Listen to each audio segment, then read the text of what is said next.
Good morning. It's my pleasure to welcome you to a very special Grand Round. For those of us who spent a little time with Dr. Sullivan yesterday, it was like sitting at a fireside chat with a living legend. So it was really absolutely wonderful. So you're in for a treat today. I wanted to acknowledge a few special guests that are with us today. There is one colleague from the Department of Health. Let me see your hand. Where are you? Dr. Mack. Dr. Mack is a graduate of our community health track, and she was recently appointed as Bureau Chief of Child and Adolescent and School Health in the Department of Health. So for our community health track, shout out to Dr. Mack. I also want to welcome Yolanda Haywood. Yolanda, wave your hand. Yolanda, I have known her for many, many years. She's the Associate Dean for Diversity, Inclusion, and Student Affairs at GW. So I just wanted to welcome our special guest.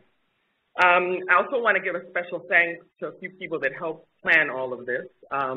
So to Wanda Johnson, I'd like to give you a special thanks. And also to Janelle Vaughn. And for the person that keeps it all together, including part of my life, Miss Mary Hadley, my executive assistant. So I am going to welcome Wanda to the podium, and she's going to introduce Dr. Sullivan.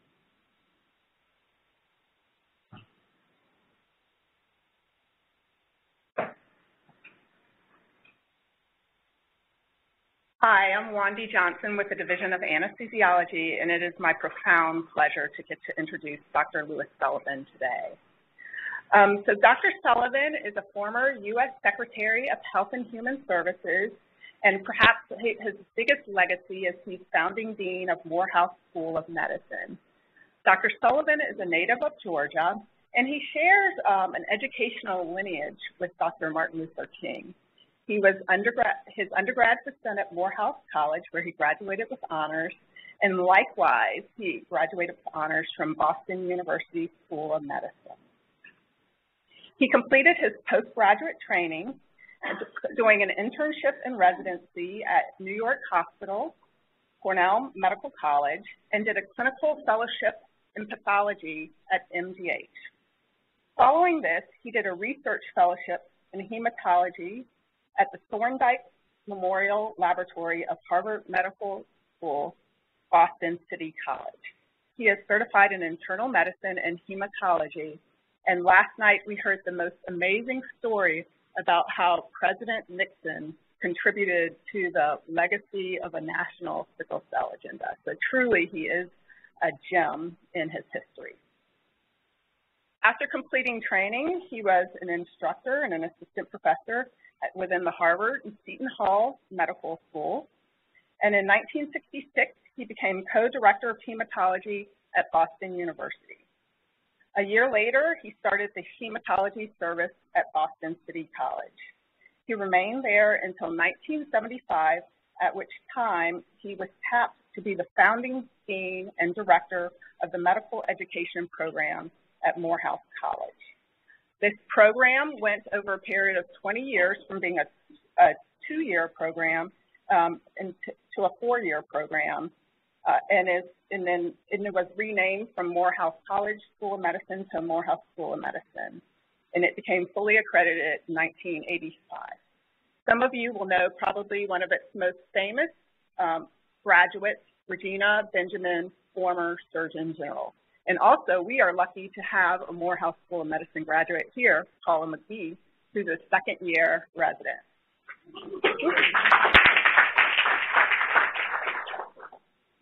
In 1988, he left Morehouse.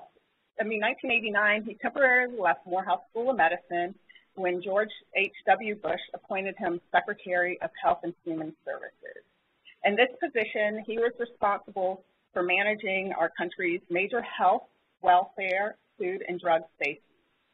He was truly a pioneer as a secretary. During his four-year tenure, he increased funding at the NIH from $8 billion to $13.1 billion. He established at the NIH the Office of Research on Minority Health, which is now it's the Institute for Research on Minority Health and Health Disparities. He started the Women's Health Research Program. He released Healthy People 2000, He implemented greater in ethnic and gender diversity. It's actually him who's responsible for the NIH having its first female director of Bernadine Healy. That was done under Dr. Sullivan. He was also responsible for the first African American administrator of what is now CMS, and likewise the first female and first Hispanic Surgeon General. And also, he was one of the early pioneers of healthcare IT, laying out a national agenda starting in 1991. Dr. Sullivan has served on numerous corporate boards to include General Motors, 3M, Bristol-Myers Squibb, and Cigna, just to name a few. In July of 2002, he officially retired as president of Morehouse School of Medicine and now has the title of President Emeritus. Dr. Sullivan is chairman of the Sullivan Alliance to Transform Health Professions, a national nonprofit with a community-focused agenda to diversify and transform health professions. He holds over 60 honorary degrees, including, I saw Dr. Sandler somewhere in here, an honorary degree in medicine from the University of Pretoria in South Africa, as he has raised scholarship funds in South Africa for more than 10,000 Black health professional students to enter the fields of medicine, nursing, dentistry, and allied health. He's author of 2 excellent books. He is married to an attorney, Ginger Sullivan. He has 3 children, one a radiologist, one an actress, and one a writer for network television, including The Office. Well accomplished children. So we've asked Dr. Sullivan today to take us outside of our usual microcosm of pediatrics. It is important for all of us to realize that we train students that may go on to practice peds. They may go on to other specialties. They may go on to allied health professions, as we have physical therapy students, we have dental students, we also have nursing students rotate through us. So we all have a moral imperative to leave a legacy, and a lot of this may be outside of the field of pediatrics. So please join me in giving a warm Children's National welcome to the Honorable Louis Sullivan.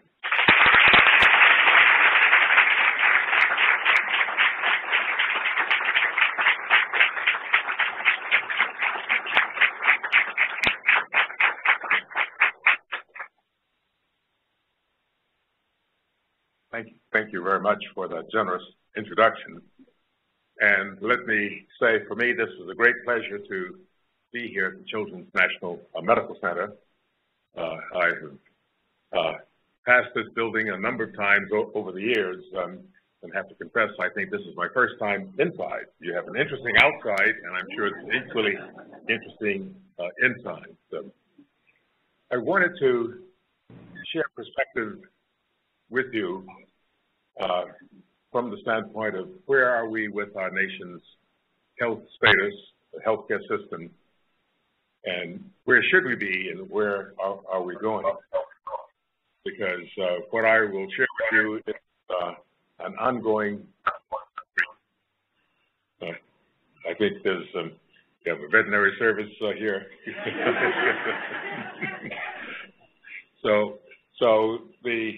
And I'll also welcome questions, comments, et cetera, because I want to give a perspective and invite your reaction and your participation. Let me begin by saying the United States is an unusual country. One of the things that interests me with the current fight about immigration is we're all immigrants. The only Americans who could say they're original Americans are Native Americans. And this country has been built and thrived on bringing people from around the world here under varying circumstances. For African Americans, the unfortunate incidents of slavery, and of course we still have some of the residue of that legacy as well. But the principles upon which our country was founded was that all men are created equal and have an equal opportunity to pursue life, liberty, and the pursuit of happiness. That is a powerful national commitment. And it means that we are not simply a country of people of one religion or one race or one background, but we're from all over the world. And the energy and dynamism that has resulted from that admixture of people from around the world has made our country great. That is the thing that holds us together, that makes us different as a country from most countries around the world.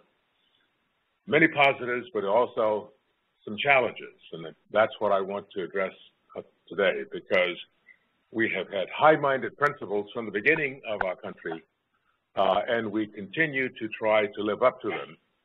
And we succeed in varying ways, but we also fall short in a number of ways. And in the health professions, we see this in a very stark way, and that's what I want to share with you, because I think we all have a responsibility to continue to strive to reach those goals that have been set out since the beginning of our country. We have never had equal health status between blacks and whites in the country, and more recently with more immigration with Latino populations, and certainly the Native American population. Many of us in the health professions have been surprised by such things as the IOM report, unequal treatment, that pointed out that not only do we have a history of overt bias, but also unconscious bias in the system, the way people are treated in the health system, the assumptions that are made when a person presents for therapy. And all of those things are things that we continue to strive to address, because they do have an effect on health outcomes or utilization of the healthcare system, or how people experience the healthcare system. And we all want to work to really strive to improve the health system that'll have real outcomes in the health status of our citizens. What this slide shows as a proxy for health is what has happened with life expectancy in our country throughout the course of the 20th century, the white population versus the black population. What this slide shows, first of all, is the health of all Americans today in terms of life expectancy is infinitely improved over 100 years ago. The health status of blacks today is better than the health status of whites in 1900. But also note that there is a gap in life expectancy. That gap in 1900 was in the order of 15 to 17 years difference in life expectancy. Today, the difference between whites and blacks is in the order of 5 to 6 years. The gap has narrowed, but the gap remains. And of course, the life expectancy of females is longer than that of males, whether it's looking at whites or blacks. But we also have a number of other conditions that, let me comment here also.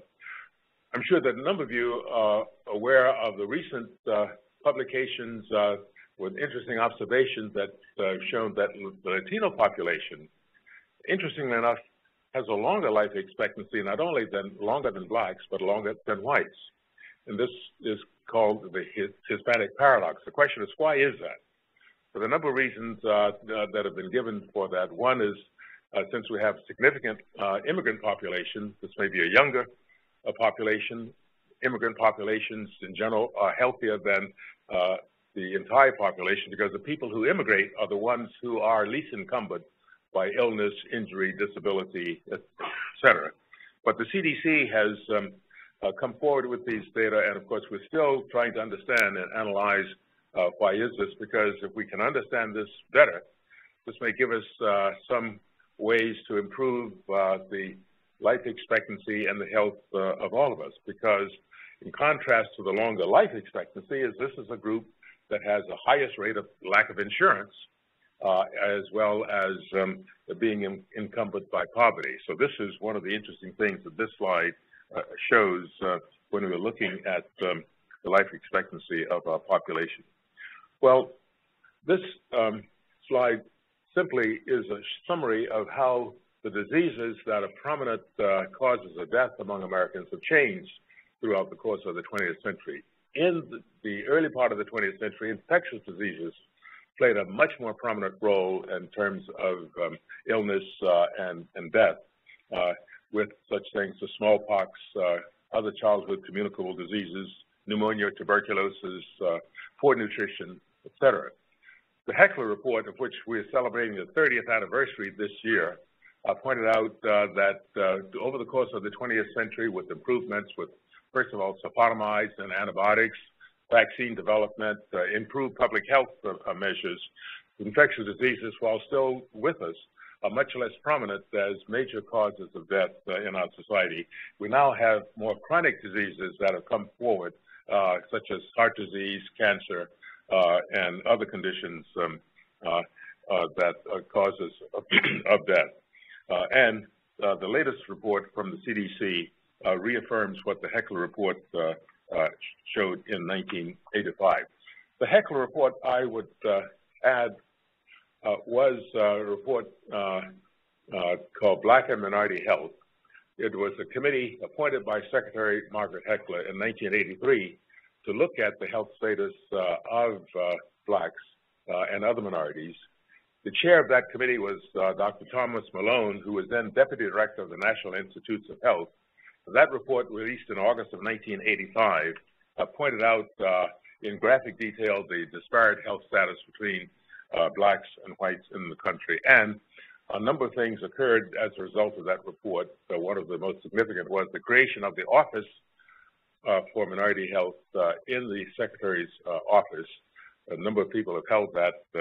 Current individual is Dr. Nadine Gracia. I'm sure that some of you may have interacted with her there. So the Heckler Report was a major tome pointing out the disparate health status between African Americans versus whites in our country.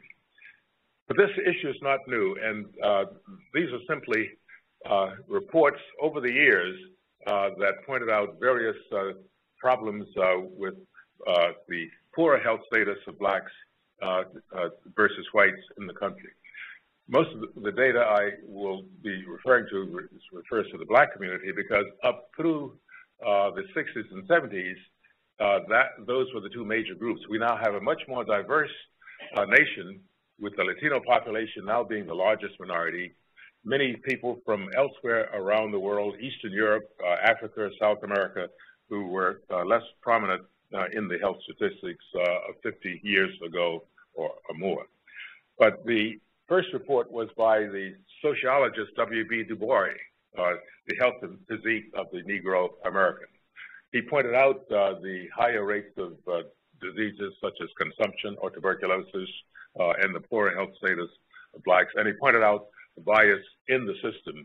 And Du Bois, as you know, a brilliant sociologist, really was a prolific writer, and of course, perhaps most famous about the Du Bois Booker T. Washington debates occurred in the early part of the 20th century. These two educators really debated about what was the appropriate way that Blacks should be educated in the country. Du Bois' focus was should be trained for the professions and graduate programs. W.B. Du Bois' emphasis on crafts, carpentry, agriculture, etc. And of course, they debated back and forth, and of course the answer is both. We need to have people in all of those fields. So both of these men had tremendous contributions that they made to the education of Blacks, with Booker Washington, of course, founding Tuskegee Institute, now Tuskegee University.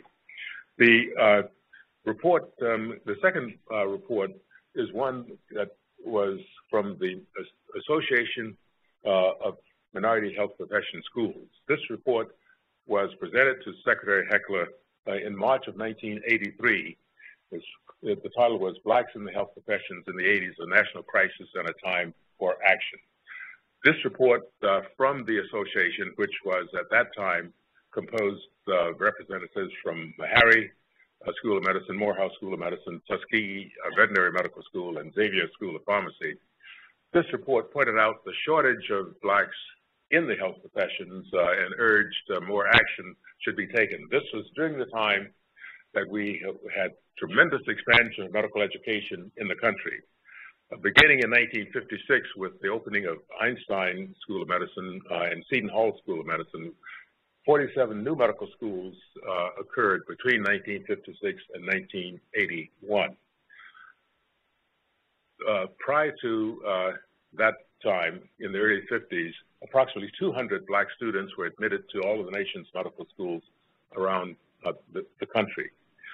The expansion of new medical schools increased the number of physicians being trained, graduated every year, from 8,000 a year in 1950 to almost 17,000 by 1981 with the opening of the 47 new medical schools. As a result of that expansion, which was led by the federal government with vigorous support from the Department of Health and Human Services, also from the Veterans Administration and the Department of Defense.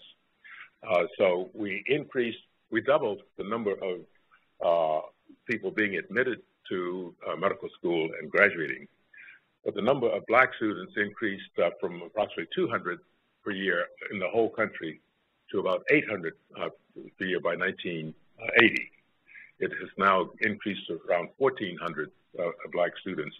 But the thrust of the report to Secretary Heckler was that with the expansion of medical education in the country, the shortage of black physicians, there should be much more of an effort to increase diversity in the health professions.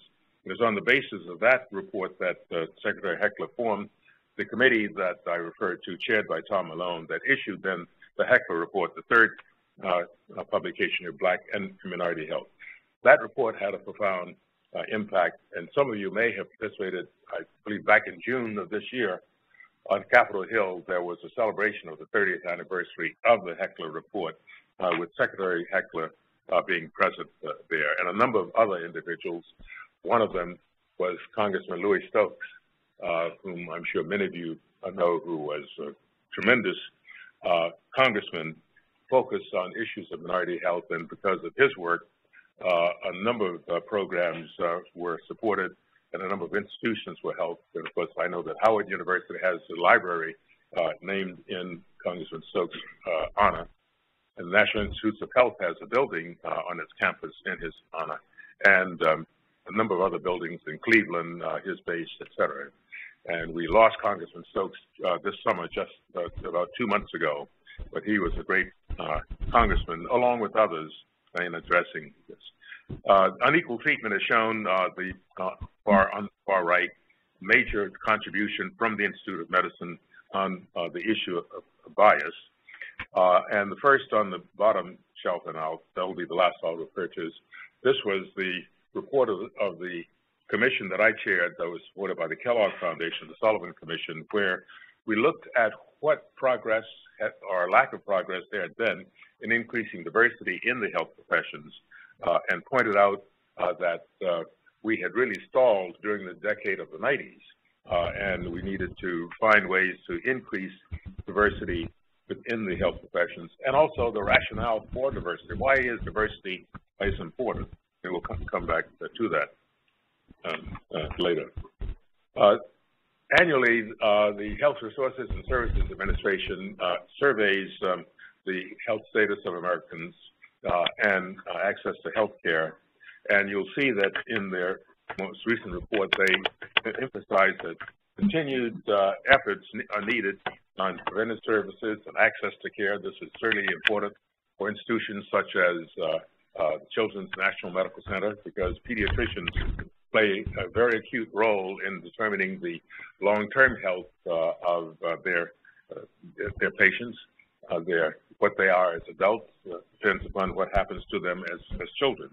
So that clearly this is an important area. And one of the things I like to emphasize is the tremendous success we have had in the health professions with the development of vaccines.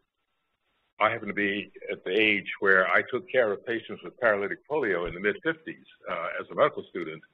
And when the Salk and Sabin vaccines were introduced, the following year, it was a different environment. There were no longer these patients in iron lungs.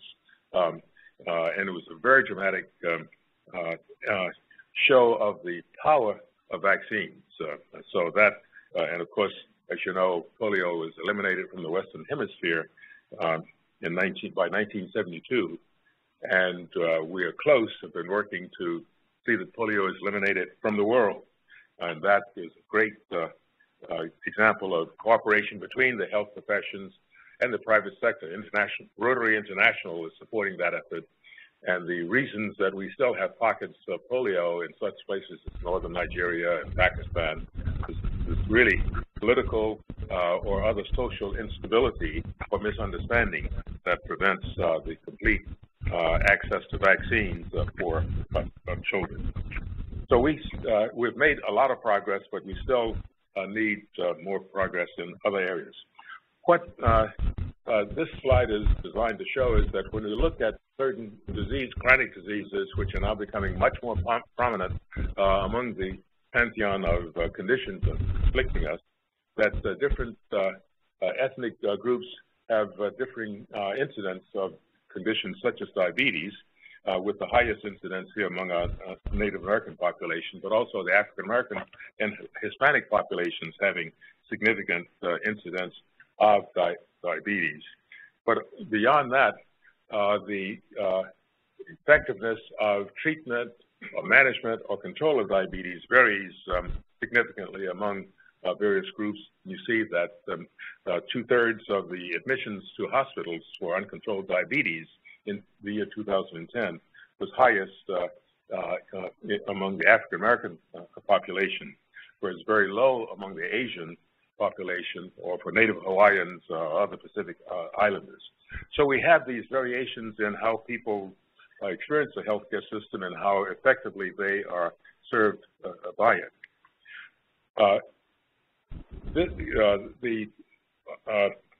The report from the Institute of Medicine has pointed out the bias in the system. This slide is from a publication, a book by Dr. Augustus White, who, among other things, was actually an orthopedic surgeon. Dr. White is an African-American who established the orthopedic service at the Beth Israel Hospital in the early 1980s, but has been very much involved in the whole issue of unconscious bias in treatment. And what he has emphasized is that the blacks have different kinds of experiences in the system. If you're diabetic with vascular disease in your legs, you're more likely to end up as an amputee as opposed to having a graft if you're African American. If you have cardiovascular disease, you're less likely to have catheterization or have pain medications. And so he's pointed out a number of differences here that both the publication on equal treatment as well as Dr. White's publication, Seeing Patients, has pointed out. And while some of this is conscious bias, a lot of it is unconscious bias. As health professionals, we like to think that we are totally objective and that we are not biased, that we make our decisions purely on the basis of what the facts show. And of course, that is a standard that we all like to adhere to. But Dr. White and other publications have pointed out that oftentimes with people who don't feel that they have bias, they find when their practices are analyzed, there are differences that come forward. This slide simply points out the diversity in our nation's population. We are going through a period of much more rapid changes in the demography of our country with not only our Latino populations, but as I mentioned, Eastern Europe, Asia, Africa, et cetera, so that we are much more diverse, and so that by the year 2042 or 2043, the Census Bureau has predicted that there will no longer be a white majority population.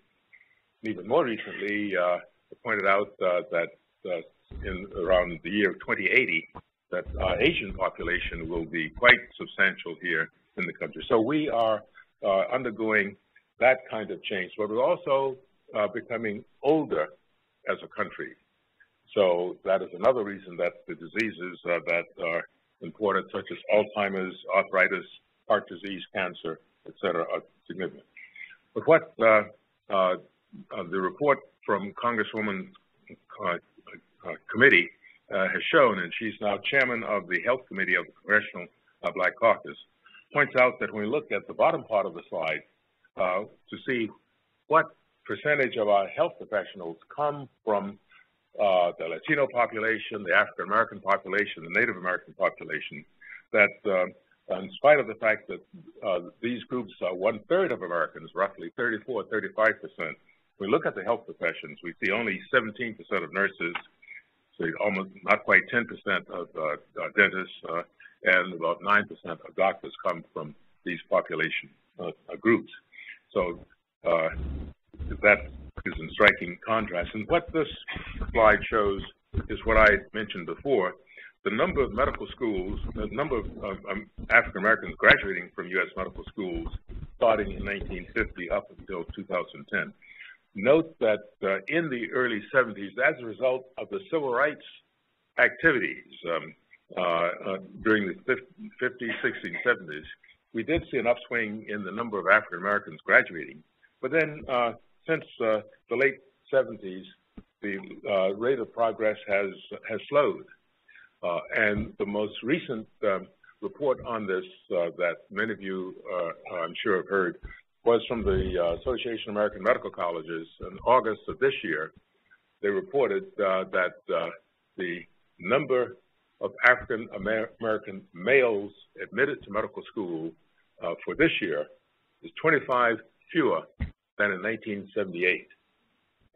And that's in contrast to the increases of other groups here. So in the case of diversity there, we're not making the kind of progress that we really are trying to make. The time of the Bakke decision happens to have been the day that we the year that we admitted our first class of students at Morehouse School of Medicine. And of course, that was one of the cases that influenced the whole question of admissions. And we're still struggling with the whole question of affirmative action or admissions procedures, of what are the criteria that we should use in selecting young people to go into the health professions.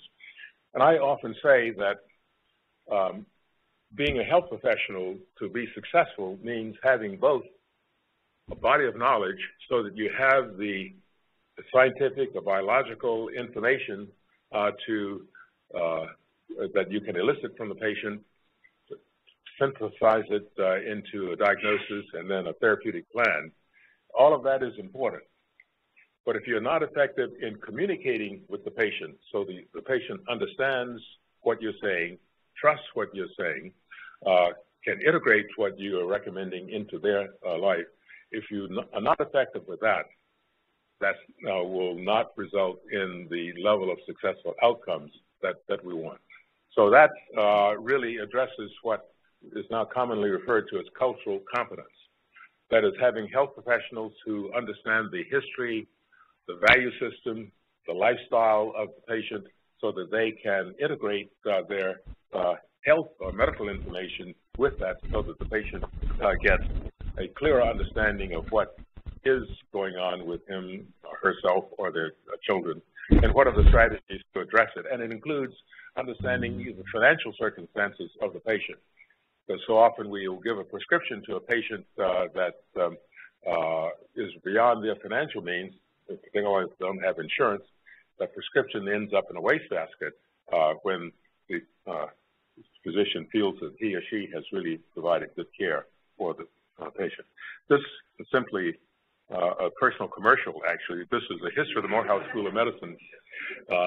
And we were fortunate in recruiting Barbara Bush when she was the wife of the vice president as a member of our board, and so she wrote the foreword for this. And I thought this was important to write this history, not only because of the institution itself, but as I mentioned, we opened 47 new medical schools in the country in the second half of the 20th century. Only one of those schools, those new schools, was a predominantly African-American medical school. That's Morehouse School of Medicine. We did open Charles Drew, but Charles Drew is a 2-year program affiliated with UCLA, and we're hopeful that Charles Drew will also evolve to be a full 4-year degree granting institution on its own. But this chronicles the history of the Morehouse School of Medicine. I mentioned Congressman Louis Stokes. He, among others, was very supportive of our efforts, along with a number of other members of the Congress, Senator Specter, Senator Tom Harkin, and a number of others that we really owe a great gratitude to. This is a chart made from a paper that was published in 2011 about the experience of young first-time investigators applying for grants from the National Institutes of Health. And as you know, this is our nation's research agency supporting biomedical research with a budget of more than $30 billion. And as I said earlier, the NIH mantra is to be completely objective in its decision based upon scientific merit. But what this slide shows is the experience of different groups of investigators in being successful in getting a grant. And what you will see is that whereas white applicants had a success rate for the first-time applicants of 29%, black applicants had a success rate of only 16%. And this paper by Dr. Ginter and others really were controlled for the level of the years of experience of the applicants, the training, and other criteria, so that when they corrected for all of those, they found this tremendous discrepancy. So the question is, why is that? Dr. Collins, the director of NIH, and his associates formed a committee to look at that and doing a number of things to try and address that. Some of the questions were, is this because if one has a name that suggests that you are a member of a minority group, does that bring with it certain assumptions or that judge the quality of the application? If you're from a small institution that the reviewers of the grant have not heard of, does that bias them against that application? Whereas if you come from an institution that is well known as a very strong hold of science, does that give a positive bias? So what the NIH is now working to do is remove descriptors from the grant application, names, institution, et cetera, to try and see if that really will help. And they also have formed a new position at NIH, the position for diversity in the Office of the Director of NIH. So this is one of the things that our colleagues at NIH are grappling with. What does this mean? And of course, we will be hearing more about that in the future. You've heard mention of the Sullivan Alliance for the help to transform the health professions. Following the Commission's report in 2004 that we issued, we were funded by the Kellogg Foundation to really develop strategies to address the issues pointed out from the Sullivan Commission. And with the Sullivan Alliance, the goal is to work to implement a number of the recommendations to increase diversity in the health professions. So the Alliance was formed in 2005, and we're working in 9 states around the country. And the work of the Alliance is not only to increase diversity in medicine, but in all of the health professions, in dentistry, in nursing, veterinary medicine, et cetera. And we also are interested in diversity of professions, because you'll see that one of the areas we are currently focused on is increasing number of mid-level dental professionals, dental therapists. This is a young program that was instituted in 2003. Interesting story there by the Alaska Native Tribal Council because of the poor dental health of children in Alaska. This tribal council sent some of their young people, high school graduates, off to New Zealand to train as dental therapists since there was no training program here in the country. Therapists have specific limited procedures for which they are trained: tooth extractions, fillings, fluoride washes, dental hygiene, and education, and working under the supervision and in collaboration with dentists so that for more complex procedures, they refer the young people to the dentist. That program is now under the supervision of the University of Washington School of Medicine. So the program is presented in Anchorage and in Bethel, Alaska. But other states are now looking at this. Minnesota and Maine have passed legislation, and Minnesota already has programs in place to train dental professionals, and several other states are looking. My colleagues in dentistry, unfortunately, are not very enthusiastic about this program, and I think they're on the wrong side of history. But also, we have our own history in medicine when physicians' assistants and nurse practitioners were introduced in the 60s and 70s. There was a lot of resistance within medicine, but I think that is over because physicians' assistants, nurse practitioners, nurse midwives, by and large, are well accepted and seen as valuable members of the team. So hopefully we'll see the same evolution in dentistry, because in many small towns, not only in Alaska, but around the country, dentists are not available, and dental caries is the most common chronic disease in children, I'm sure, as all of you as pediatricians are aware. These are the states in red where the Sullivan Alliance is operating with medical centers there and colleges with developing summer research programs for the students so that their likelihood of success entry into a health professions is enhanced by the work that they have working in the academic health centers. Some students are parts of research papers that are published, and so this is a program that is working to increase diversity that way. Dental therapists I have mentioned already.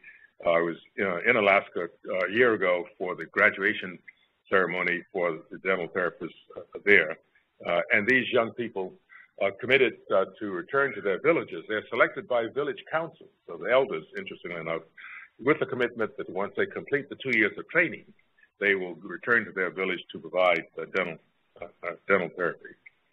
Well, the question is, where are we now, and what should we be focusing on? Well, first of all, I'm pleased that in spite of all of the debate and the tension, that the Affordable Care Act has been implemented. It is certainly not a perfect bill, and anyone can really criticize and find fault with it. But the fact is, we now have some 16 or 17 million more people who have health insurance, either through Medicaid expansion or through the purchase of insurance through the insurance exchanges.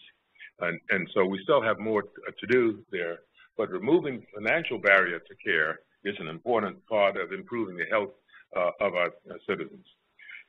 I'm also pleased that the legislation increases resources available for health promotion, disease prevention programs. And here's an area I feel that pediatricians and hospitals like this have a great role to play, helping to establish the health behavior of our citizens, because so many of the conditions that we are seeing now in our population are influenced by lifestyle, health behavior. The most prominent being, of course, tobacco use.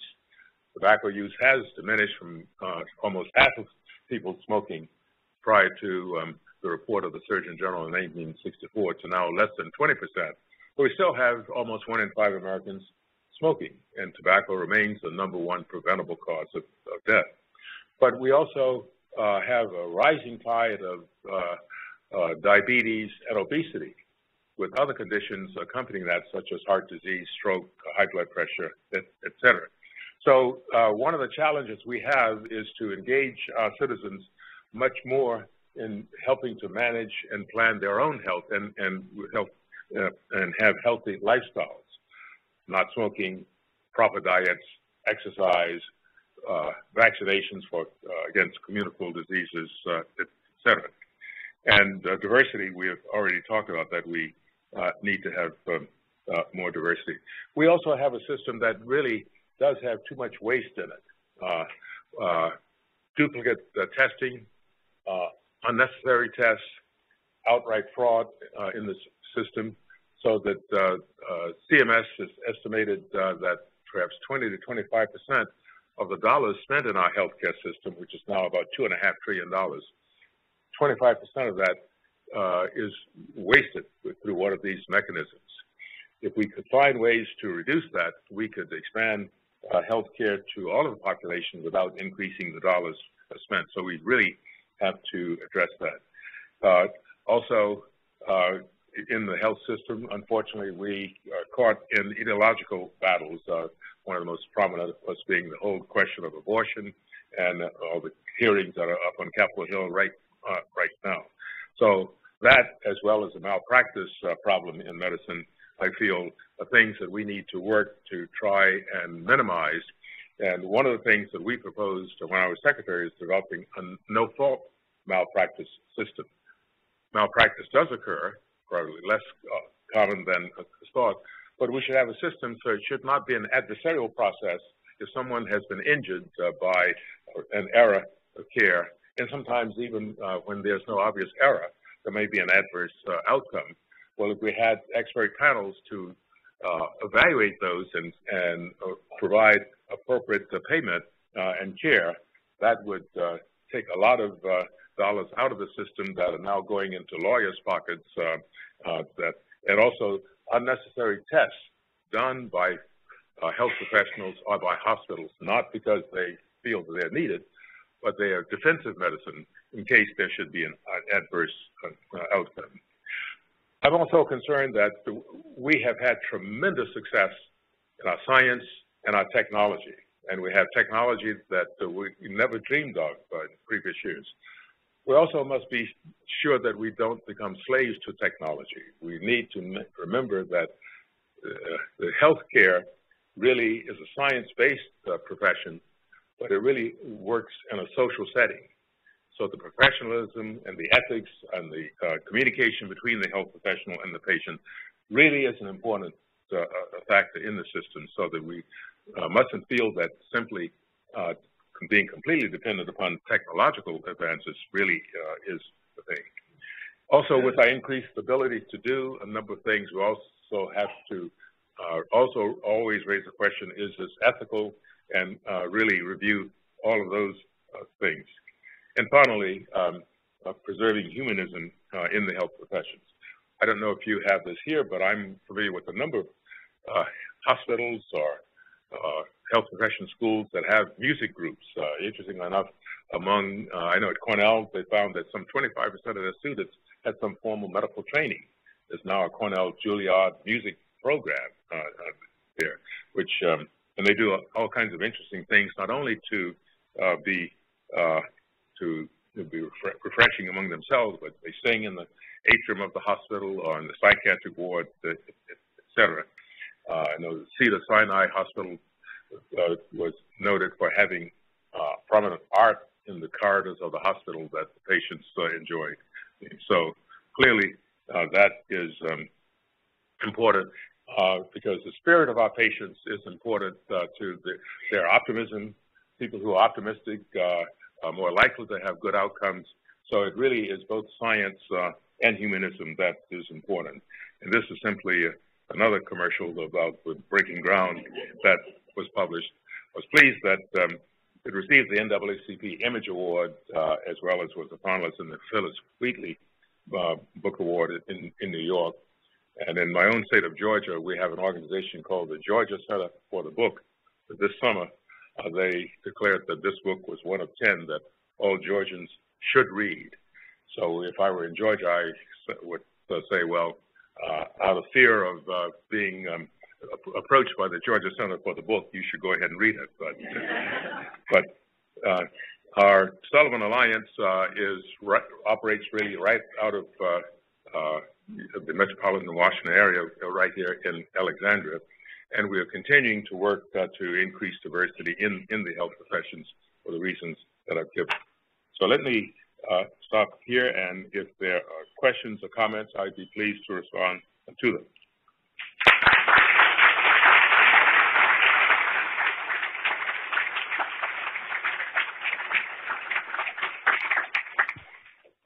Thank you so much, Dr. Sullivan. We have a few minutes for questions for anyone who wants to engage Dr. Sullivan. Thank you very much for the beautiful and illuminating lecture. As a neuroscientist who is interested in neurodevelopmental disorders, I have a strong interest in mental illness and behavioral disorders. Many of them are rooted in early development in childhood, and it's a lifespan issue. So I was wondering whether you could just comment very briefly. It's a complex issue, but how we could address disparities in this particular field that has incredible consequences in our society and in public health. Oh, yes. Well, excellent question. First of all, I'm sure as you know, I think we as a country have, and as a health profession, have done a terrible job in terms of addressing mental illness. We don't fund them. We have stated the principle that there should be parity of access to health services for mental health services as well as physical health services, but we don't fund it. That's a problem all over the country, and I know in Georgia, this is an ongoing discussion with our, not only with our health department, but with our governor and our state legislature. So that's a problem. And we've had difficulty in the early part of the first half of the century. We simply, people with mental illness were often jailed.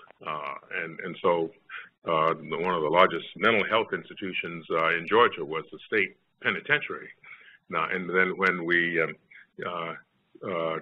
got beyond that, of course, a number of people were released on the streets without adequate therapy or follow-up. So that is a continuing problem. And my colleague, many of you know, Dr. David Satcher, who heads an institute at Morehouse School of Medicine, has been very active there in pointing out the need to address mental health to a much more vigorous degree, and the cost to our society, both in dollars as well as lost talent, is tremendous. So clearly, this is one of those areas where I think we've fallen far short and where we can make so much progress.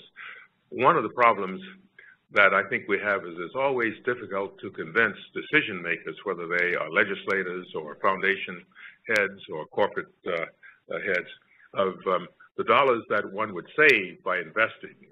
That is not as easily demonstrated as taking care of a fracture, et cetera, someone returning to work. But clearly, we need to do a much better job. And of course, our minority populations disproportionately suffer from untreated or inadequately treated mental conditions. So that is a challenge that we really have not addressed very well, and hopefully we will do better with that in the future. We just have a few minutes, and I wanted to invite Dr. Newman to give closing remarks. I also wanted to acknowledge Dr. Joe Wright, who is now Pediatrics Department Chair at Howard University.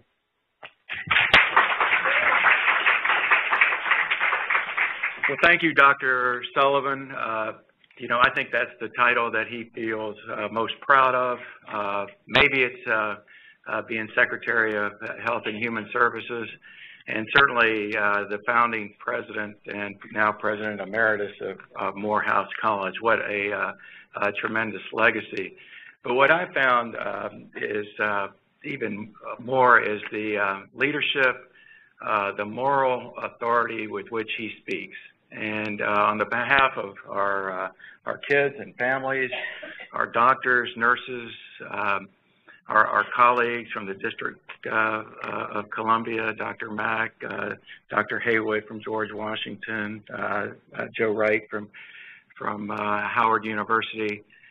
Collectively, you know, we have a challenge, and you've laid that challenge out to us. And I think we're optimistic here at Children's National that we can be a force for change. And these are issues that we need to be a force for change. When we look at our community, we look at our kids and our families, we need to be on the front lines of making a difference, of training students, to inspire students to work in the schools, I was asking Dr. Sullivan last night, what can we do today? And what he said, I think, was very interesting. What we can do today is get started. It may take 10 years. It may take 20 years. But if we don't start today, we will regret that. Our community will be less for that, and certainly our country will be less for that. So at Children's National, we have a responsibility. We're the children's hospital. We're the children's health system in our nation's capital. And the issues that Dr. Sullivan has laid out, not just in terms of diversity, but in the disparities of care. Right here in our own ward, the infant mortality leads the district, and Washington, D.C. is not at the top in our country, and our country is certainly not in the top in the developed world. So that's before us. We've had a clarion call from one of the great leaders of American medicine, or of America, really. I'm going to read that book because I don't want to get to Georgia and, you know, get put in jail or something. But I highly recommend it to you, and I look forward to a long association with Dr. Sullivan and his team. Thank you.